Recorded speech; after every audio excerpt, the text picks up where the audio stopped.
మీకు బీటెక్లో మీ favourite subject ఏంటో కామెంట్ చేయండి. నాకైతే డిజిటల్ ఎలక్ట్రానిక్స్ అనేది నాకు చాలా ఫేవరెట్ సబ్జెక్టు. ఈ రోజు నుంచి మనం డిజిటల్ ఎలక్ట్రానిక్స్ అనేది స్టార్ట్ చేద్దాం. మనకి ఎలక్ట్రానిక్స్ అనేది 2 పార్ట్స్గా డివైడ్ అయ్యి ఉంటుంది. ఒకటి డిజిటల్ ఎలక్ట్రానిక్స్, ఇంకోటి వచ్చి అనలాగ్ ఎలక్ట్రానిక్స్.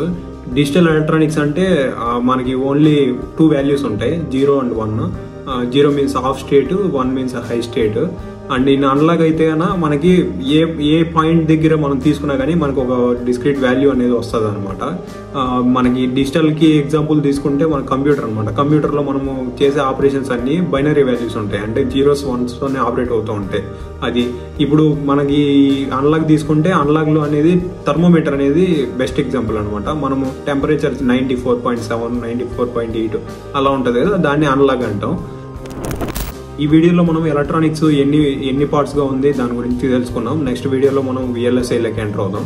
VLSI అంటే ఎలా ఎవాల్వ్ అయింది, ఎక్కడి నుంచి ఎక్కడి వరకు ఎవాల్వ్ అయింది అనేది తెలుసుకున్నాం. మీకు ఈ వీడియో నచ్చినట్టయితే మీరు ఫాలో చేయండి, అండ్ మీ ఎలక్ట్రానిక్స్ ఫ్రెండ్స్ ఎవరైనా ఉంటే వాళ్ళకి షేర్ చేయండి.